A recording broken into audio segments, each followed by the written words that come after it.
We're not making music. Why do you need a click track? Well, you gotta get into a rhythm. So is everything... You have no sense of humor, Angus. What do you mean?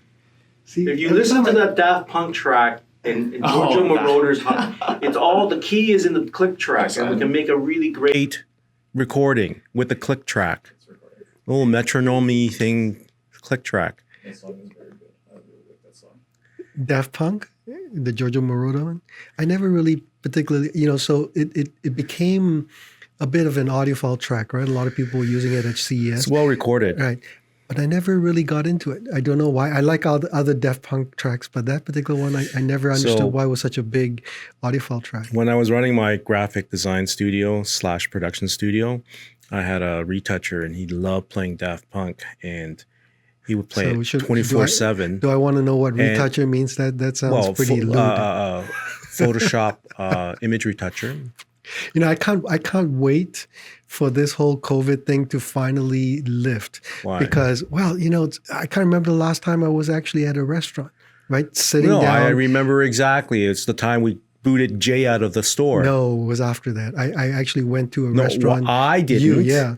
And that was the last time. And then my haircut. Look, this is terrible. This hair is it's driving me nuts. Every morning I have to slob on. You could do a ponytail like Angus. Pile of gel and then have fun editing this. Ha ha ha. So I can't wait for that. It's just driving me nuts. So apparently, June 2nd, according to Angus, it may not be officially. No. We're talking about the 15th or something like that. 14th. So wait a minute, June. So what is June 2nd then? Nothing. It was the old. So they've delayed extension. it again? Yeah, they don't even know when the opening is. We could be into like July no. or... Okay, wait. Did they not say they June did. 2nd? Originally, it was extended from the 19th to the 2nd. Right. 2 weeks. And now they've extended it again. Now they've extended it again, but they don't have a definite reopening time. Wow. The three-pronged plan that the province has or is going to institute is going to start sometime after the 14th.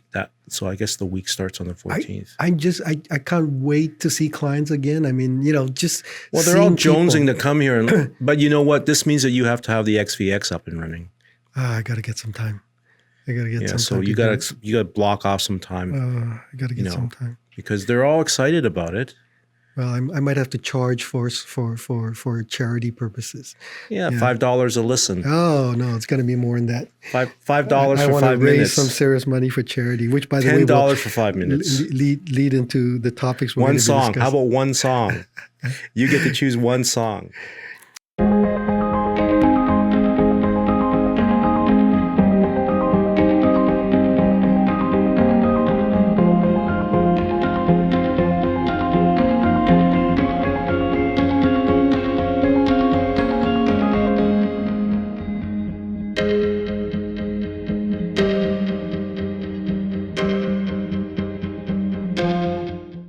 Hi everyone, Adrian from Audio Excellence Canada, Philip over there, and Angus behind the controls.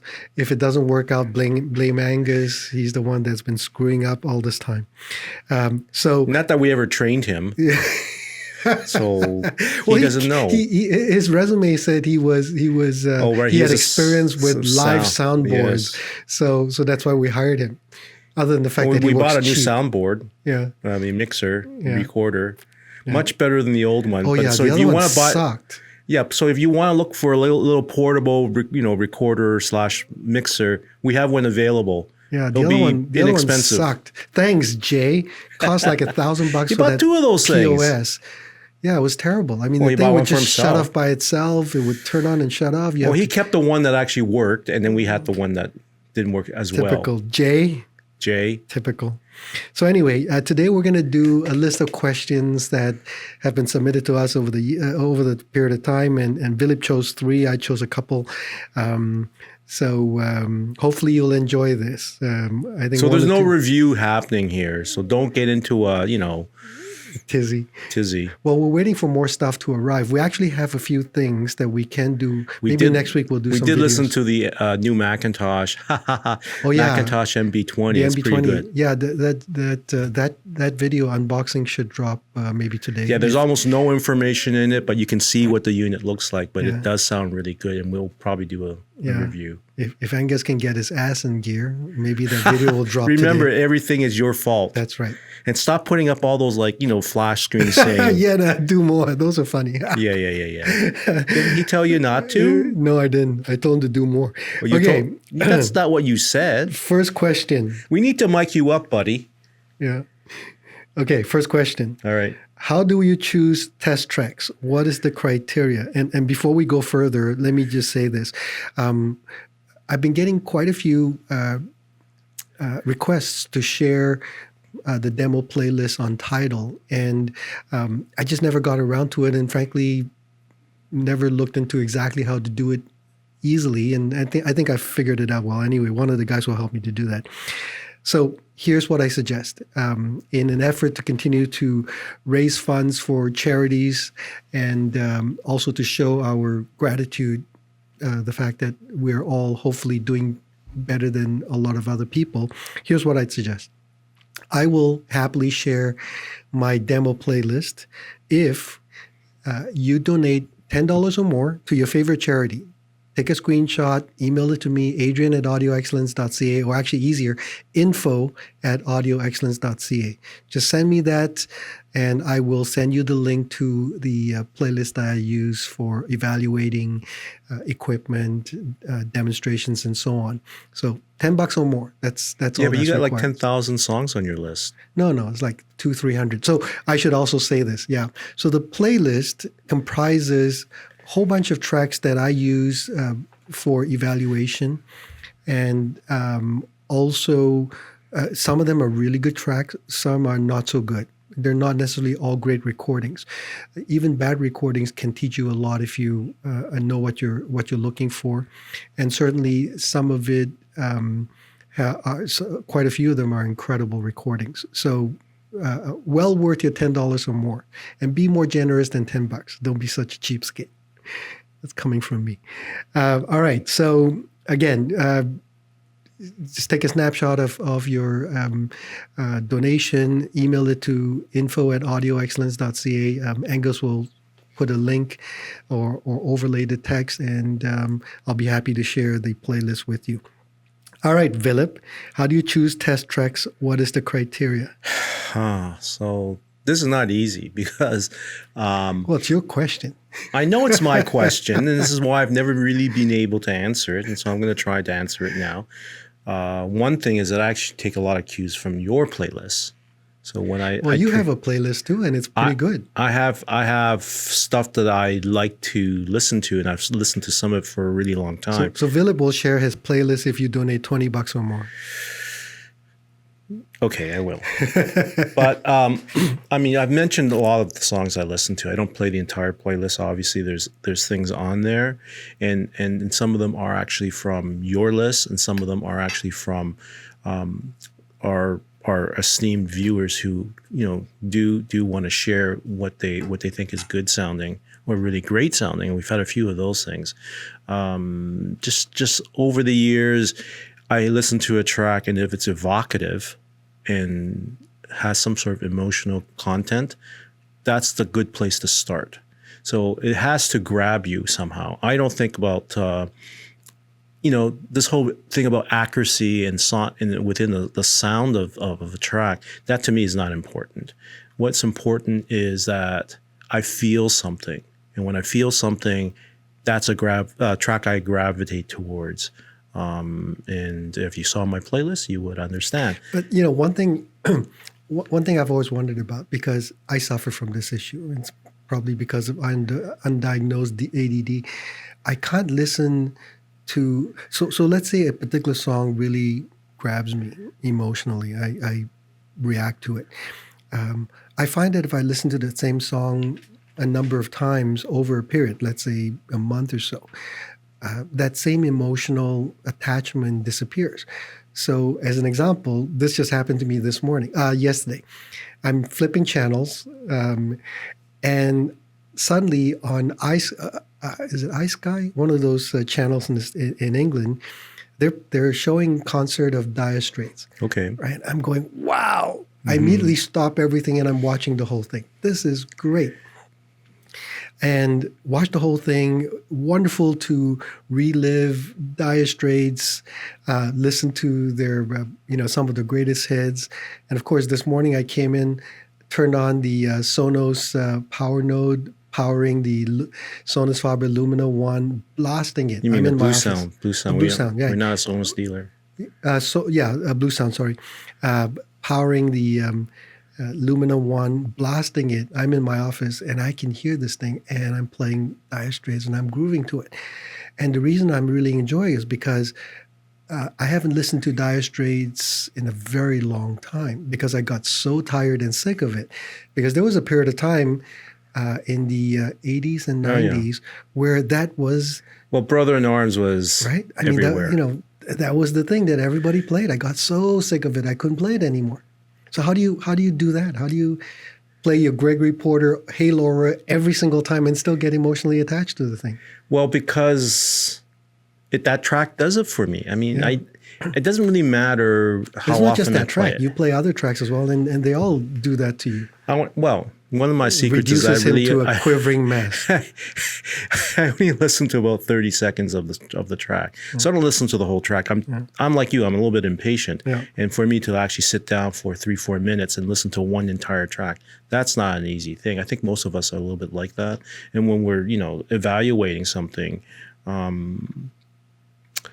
essentially because we're listening to pop music of a sort, it doesn't change that much. So you can basically hear most of what's going on in the first bit, unless you're playing something like Pink Floyd, right? So there's that track that we like so much where it starts off with the little radio off to the corner, and then you hear a guitar come in and you realize that guitar is being played by the person listening to the radio, and suddenly the entire sound of that guitar takes over, and then you hear the whole band come in. He's talking about Wish You Were Here. Wish You Were Here. And every time I've played that track for other people, they're amazed by it because they've never really heard it that way on a good system. And so, you just, over the course of time, you develop things. I mean, I get kind of attached to some of the music, and I always play something bad. I have a couple of tracks I really like. There's a Bananarama track. There's a track by Lightning Hopkins. It's terribly recorded. It really grooves, but it's terribly recorded. So in terms of evaluating what the speaker is doing, you kind of know that it is not making something out of nothing, which is the thing that you want. You don't want a speaker or a piece of equipment to be more than what the music is. The music is the important part. So that's what I do. Do you choose specific cuts to test for bass or things like this, imaging, soundstage? No, I learned that a little bit from you. I never used to do that. I just played tracks that I liked, but now I have specific tracks where I look for certain responses. So again, $20 if you want his playlist. He's more expensive. One of the things that, I don't play this that often, but that Christy Moore track is a really revealing track, which is what we use to calibrate. So do I. So do I, yes. Yes, which we use to calibrate Wilson speakers. Thanks, Peter McGrath. Yes, thanks, Peter. So I've introduced that to clients on installs, and they've been mesmerized by that entire recording, like the entire album. But that one track in particular is really, really, really telling. And you would never guess. So, a lot of the tracks that are on our demo lists, I've never. Which is the other cut that Peter also introduced to us? Thanks to you. That's the Boskag. Boskags, yeah. That's got really deep bass and crazy bass. Crazy bass, but natural bass sort of. So if you got your speakers spiked and you've got wooden floors, right? Yeah. My God. I remember at the old store when we were in Bayview in the Century Home, right? So second floor, we would have Wilson speakers spiked down to wood floors, and you would play Thanks to You, and the floor would just shake. It was the greatest feeling. In any case, it's tracks that are evocative, that elicit the same kind of emotional response from me fairly consistently. Usually it involves a female voice. And try and keep it super simple. I don't look for anything that is audiophile-ish. I've tried those tracks before, and only some of them are interesting from a musical standpoint. So cool. So I have a protocol that was taught in macro terms to me when I first started back in '91. Started the business. A friend in the industry said to me, "Well, how do you know if what you're listening to is good or bad?" That was a very interesting question because up until then, I never even thought about it. And he says, "Well, why don't you put together a list of recordings that once you get to know them really, really well, you can use it as a basis to sort of judge."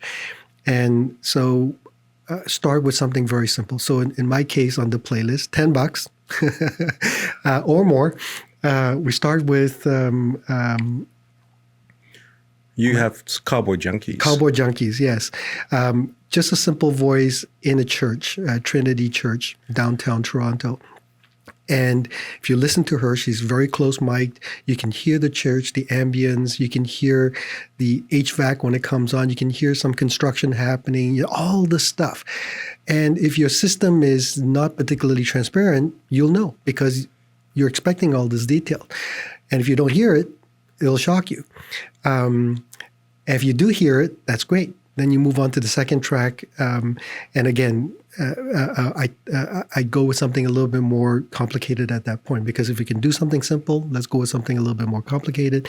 And so Christian McBride playing his double bass, stand-up bass in a studio. And this one, you want to crank it up a little bit. You want to play it at live levels as if he was in the room with you 3-4 feet away. And if you listen to how he uses his bow and he scrapes the strings, and then he uses the bow and he smacks it against the strings, it should jump out at you. If it doesn't, if the dynamics, both macro and micro, aren't there, you'll know. And so that's a bit of an idea of what the protocol is. Then as you go through the playlist, again, $10. You will hear other cuts that will do other things. So for example, imaging, sound staging, depth. You will hear recordings that have tremendous bass.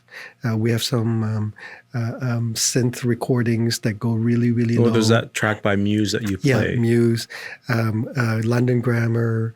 What was that thing that we were just talking about right at the beginning of this thing? Daft Punk. Daft Punk. We have Daft Punk is audiophile. Some live recordings that put you right there on stage. Lots and lots of great recordings that you can enjoy. So very cheap at $10. I'm being a whore. $10. You are. For a good cause. Well, it's always good cause. All right. So hopefully that answers that. Next question. How do you A/B gear, or do you even A/B gear? That's Philip again. That's me again. Well, so this question. Well, first let's clarify. What do you mean by A/B gear? So you're listening to one thing and then you listen to the next thing. So to compare what you think is something you know with something that you don't know. So to find out what the new piece of gear sounds like. So it's just a simple comparison. Lots of people do it. Lots of reviewers do that. I try not to, but it's almost impossible to avoid.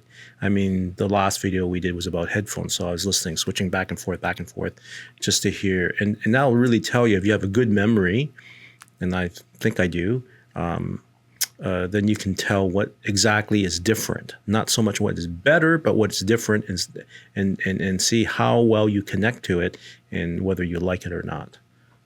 So I guess to summarize, you don't like to do it, but you sort of do it. Sometimes you're forced to do it. There's no other way, because for the most part, we listen to things that are really, really good. And we have really good equipment, and our playlists, the music that we're playing is, also pretty good. Things that we like. It's nothing like, it's not stuff that sounds bad for the most part. So when you're listening and the system is doing it right, despite how the sound, the tonality and some of the sonics are, you're still going to be drawn into it. And that is always a worthwhile experience. And we're trying to compare. We need to compare to figure out what is absolutely better or absolutely not as good. Yeah, I wouldn't say relatively bad. I'd just say speaking, not as good. Yeah, relative to each other, which one you prefer, I guess. Right. Yeah. But it's a very, very hard thing to do because you have to make sure everything is the same Yeah. and you're only changing one element. And that, is not always an easy thing to do. Like, Years ago, I used to have somebody else do the switching for me. So this way Yeah. I would just sit there. did you do the double blind thing too? Well, when I was very young, I did. I think I told a story once about the green markers. Does everybody remember what? So way back, a company called Audio Prism made this accessory called a green marker. And I'm going to get slammed for this. Go ahead. Put your comments in this and below. Wasn't just a green marker. There's also, because we had people put green LEDs that shone. Well, yeah, that was a further development. But anyway, there was this suggestion going around at the time back in the 80s that if you were to take a CD and take a green marker and mark the edge of your CD and play it, it would sound better. And I used to think, again, studying as an engineer, I thought, this is total crap. No way. So I used to work with this, you remember the Vietnamese client who used to come by and visit. He and I used to work together. And so one day we thought, let's do an actual blind test. He and I had similar discs. In fact, quite a few were exactly the same. So I would ring mine. He didn't ring his. And I made sure that it was water soluble. So if I didn't like it, I could just wash it off. Could you wash it off? Yeah. So anyway, we had the system set up in such a way so that the CD player was behind me, behind the listening chair. And so basically you would just swap discs. And so each of us would take turns. So I would listen to 3 or 4 trials, if you will, and then he would do the same thing. And then we would note. So whoever's doing the actual switching would note whether the person listening was correct or incorrect. And it was completely random. So only one person knew. No talking whatsoever. Levels were kept the same because all we did was just swap CDs. So if I remember correctly, I got something like 80% correct. He got more like 90%. And the shocking thing was none of us could believe it. Now, he was more prone to believing it because he loved tweaks. And as I've mentioned a few times, I hate tweaks. I was totally blown away by the fact that I heard those differences. And then later on, of course... was the difference small or big? It was big enough that I could hear. And of course, back then I had better ears. I never A/B'd that thing. I just assumed that it worked. It blew my mind. So years later, of course, companies started to make CD transports where they had green LEDs inside, so you no longer had to mark your CDs now. So to answer your question, yes, I've done that. But those you can't. I don't find those things anymore. Yeah, I beveled the edges. Oh yeah. That there was a lathe that you could cut. That's right. Would center it and bevel the edges so that any of the laser light shining onto the disc would, when it refracted, it would not shine back down. It would actually escape the disc. Yeah. So yes, we do A/B gear. Okay, third one, probably the most controversial. And again, this is Philip, so blame him. Audioquest or Nordost cabling and why? So first of all, to sort of clarify, the reason that we picked these two as opposed to all these other cable manufacturers, and there's a lot out there, trust me. Yeah, it's because we carry these two. These are two of our elite cables, cable manufacturers. So, all right, Philip, since you picked this question. I was hoping that you could answer it because you made the decision to carry those cables. I didn't really listen to a lot of Audioquest cable before I started working here. I always thought that they were a bit bright, and maybe some of the old ones were. And I thought that they weren't highly, like in other words, the value was in actually the brand and not maybe the performance. They were like a slightly more sophisticated version of Monster Cable. Exactly, yes. Because they were so popular. Yes. And I'd come across them a lot, but I never really listened to them. I certainly didn't listen to any of the high-end ones. I remember when I was working at Audio Oasis, we had someone trade in a pair of cables and it had the DBS. And my friend George, my friend who Made for him, passed away, yeah. he said, "Oh, Philip, those are really good. Snag those cables. Make sure that the store gets them, and then we'll resell them." And I said, "What is this thing?" It's a DBS, and he says it's a DBS unit. I go like, "What?" And so from that point on, I kind of realized that perhaps I needed to open up my experience and listen to a few cables. And when I started working here, it seemed like the Audioquest was one way and Nordost was another way. And they really didn't kind of meet in the middle because they both claimed to do the same thing, but they didn't sound anything similar. Not really. No, you're right.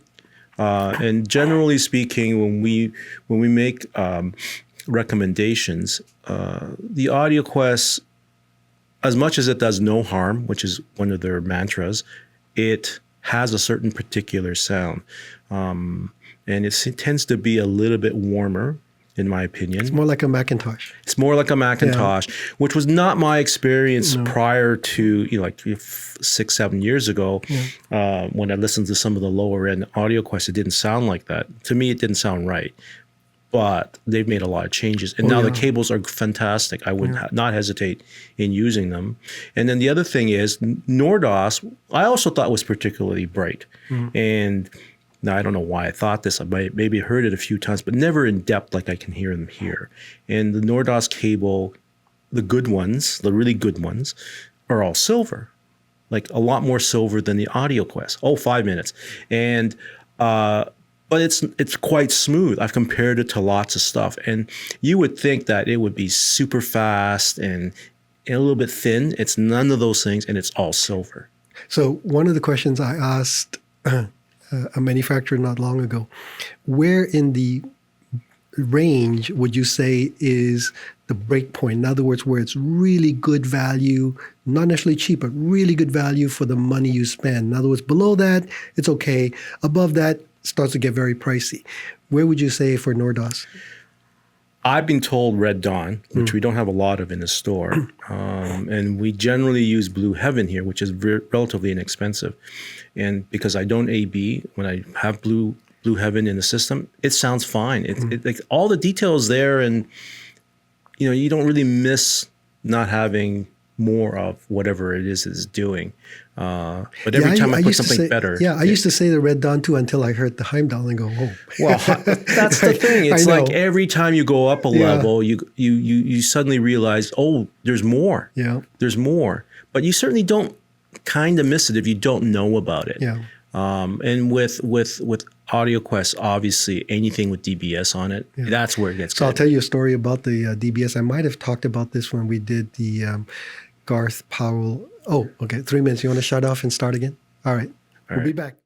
Okay, we're back. So you're talking about Garth? Yeah. So, and I said that my visit to Audioquest, during the visit, one of the listening sessions was to compare cables. So in the listening room was all these different speaker cables, and they were not labeled. They were just production cables, but not yet finished. In other words, not nice looking necessarily.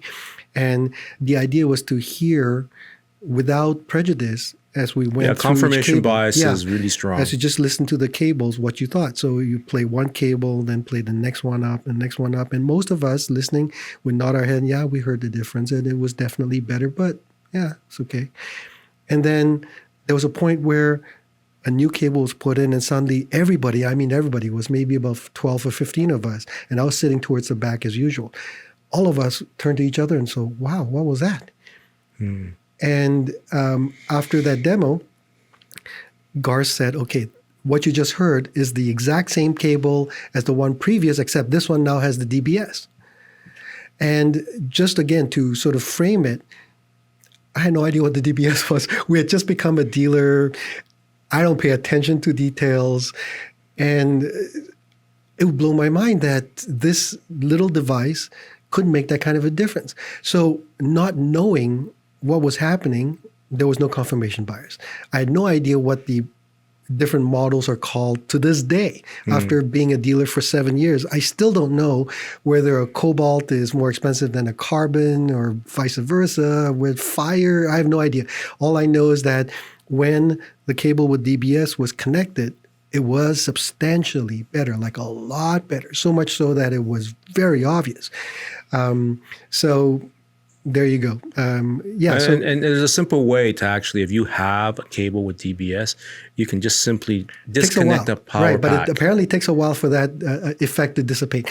But the other thing one thing I don't like about Audioquest, which I love about Nordost, there's the usability, flexibility. Yeah, so Nordost Audioquest is really stiff. Yeah, Nordost is flexible. It's flat cable. You don't want to kink it, but you can bend it. It's so much easier to connect everything. Nordost is a real pain, and especially in the Audioquest is a real pain. Nordost is easy. Yes, Audioquest in a store like ours, where we're constantly connecting and disconnecting, you could break the ends. It's a terrible, terrible pain in the butt. And you have to send them back to the factory to get fixed. So that's the one thing I don't like about AQ. All right. Next. Your questions. Right, yes. Well, these were questions submitted to me by clients. Thank you, Ennio. What is sound staging? So this is interesting because, in fact, let's combine it. What is sound staging versus imaging? Philip. I've explained this many times, we'll do it again. And people constantly don't understand my explanation. Perfect time to clarify. Okay, so here's a simple way of looking at it. Maybe it's not that simple. Stereo, the way stereo was designed, it was meant to recreate the space, the actual space that the music was originally recorded. So if you were listening to a symphony, you would actually hear the echoes and the delays inherent in that space, the hall that the music, when they recorded it, and to recreate that in your room. So it actually soundstage properly done will make your room sound not like your room. It'll sound like a different kind of room, different kind of space. So it's really about defining the edges of, like it creates a virtual room. That's what sound staging really is. And stereo is designed to do that quite well if it's properly recorded. Imaging is the idea that,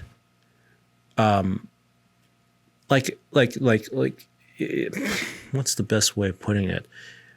It focuses. It's the focus within the soundstage where you can localize a specific element like a voice or an instrument, which is sometimes hard because they're electrically amplified instruments, and you basically to hear a guitar amp as a pinpoint source is not going to be the same as an actual guitar being strummed and having the non-amplified sound. It's much easier to localize that. I'm sure if you've been sitting in front of someone playing an acoustic guitar, you know exactly where that's coming from. If you hear an electric guitar, you might know that there's a speaker back there, but it tends to have more dissipation, and the sound is more kind of like spread out. So basically, to summarize what he just said, sound staging is the space that is recreated. That's in the recording. So if it's a live recording, for example, you can hear Carnegie Hall, and if your speakers are good and your room is set up properly, the speakers should completely disappear, and you hear this big sound. You can hear the echoes and so on. And by the way, in my playlist, there's quite a few of those. Well, $10. So the most famous recording, I would say, one that probably most audiophiles have heard is Jazz at the Pawn Shop. Yes, that's because that starts out. You can hear how small the place is, and it's just all like, ambient noise, people shuffling about, walking, the servers are delivering drinks. And then you can hear the band. If you hear very carefully, you can hear the band set up, and they start playing, and then the instruments pop up inside that sound stage. Yeah. And then imaging is essentially the performers or instruments within that space. So again, if your system is really good and your room allows it to happen, your speakers disappear and you will hear specific musicians, singers, not only left to right, but also front to back. It's a wonderful illusion. If your system can do it, And it's also emotionally engaging, by the way. This is probably more important, but we'll get to that in a second. So if your system can soundstage an image, you can suspend disbelief and you can start enjoying the system really well. So here's the biggest controversy right now that I'm going to throw in there, and that is mono recordings. Yeah. Mono recordings, the way they were originally designed, you would have one speaker playing it back into a room. If it's done correctly and it's well recorded, that musical event will actually take place in the middle of the room. And it doesn't really matter, in other words, there's no special part about it. It just does that with everything that's well recorded in mono, which is not that hard to do. So if you play back, and one of my test tracks is Ella and Louie, and you play it back even on a pair of stereo speakers, they are right in the middle of the room with you. You turn off the lights, and it is imaging like you cannot believe. And they're right there, and you could reach out and touch them, and that's from a mono recording. So don't be, don't dismiss mono recordings as something that is anachronistic. They're actually quite, relevant even in today's Ella and Louie audiophile. are some of the best recordings. But that's all done live with tube equipment, and if you play it back on good equipment, good speakers, they will be in the middle of the room. You turn off the lights, and they'll be right there in the middle of the room with you. Yeah. Okay, so hopefully that clarifies sound staging and imaging. Maybe which is more confusing. And then the last question, what is dynamic headroom? Okay, back in the day, Carver. not Carver, NAD. Yes. NAD always claimed to have, they measured at about 6 dB, something like that. 3 dB is considered to be pretty good. 3 dB is, so if the amplifier is rated for 50 watts, 3 dB of headroom is double the power. So it's capable of instantly putting out 100 watts. But 6 dBs, it would be 200 watts. For a brief instant. So the more headroom you have, the less compression that happens, especially when you play it loud. It just is able to instantly meet that demand. And the best equipment always has very good, at least 3 dB headroom, somewhere around there.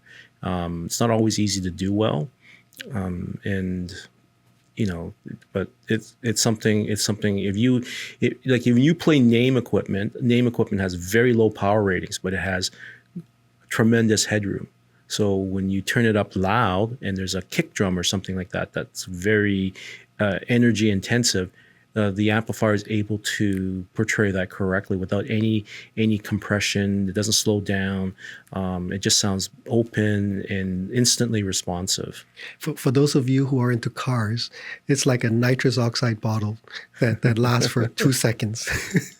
Yeah, so it's the craziest thing. The reason I thought about this was back in the day, when I was making all this money, the company was growing like crazy. I was telling the story to Angus a few days ago. Back in the 90s and early 2000s, the mutual fund industry in Canada exploded. All the baby boomers were making, in the peak of their earning power, they were investing their money into mutual funds. And I somehow got really fortunate, met with a client who is very much into the financial world, and he loved us. And so he introduced me to the movers and shakers in the industry. So we were doing work anyway. Made a lot of money doing all this work for these mutual fund companies. And then I was investing all this money into the mutual fund world as well as the actual stock market. So did you have a car with nitrous in it? So somebody told me that somewhere in Chicago, Dallas, there was a Testarossa that had been modified with huge amounts of power and nitrous oxide. And was I interested? I said, hell yeah. Flew down, took the car for a drive, said yes, gave him the money, and I drove back. And for, I can't remember, 10, 15 hours, it was like a constant orgasm. Wait, are you allowed to say that on our channel? Sure, it's YouTube. Constant. It was crazy. And when I got the car, there was still a bit of nitrous oxide left. And so on the way home, there was this stretch. So I decided, let's try it. So foot to the floor. And I'd never experienced acceleration so quick. I was already going highway speeds, and it just took off.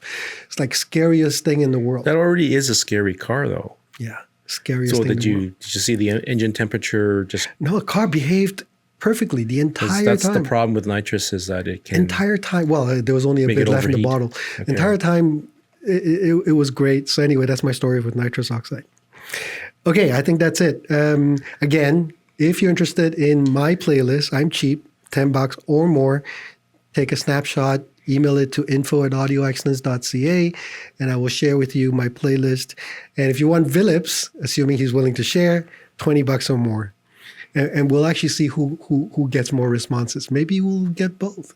You know, think of it as Christmas. Do your neighborly thing. There are lots of people out there who are not as fortunate as we are. All jokes aside. So thank you for watching. Appreciate likes, thumbs ups, subscribe, Turn on the notification, subscribe. share it. Yes, Share. absolutely share it. And we'll see you again next time. Take care. Adrian from Audio Excellence Canada, Philip, and Angus. I keep wanting to call him Bruno. I don't know why I call him Bruno. We should have Bruno on sometime. Oh, yeah, absolutely. He will be here to defend and apologize for Nordost. That's All right. right. See you again next time. All Bye-bye. right.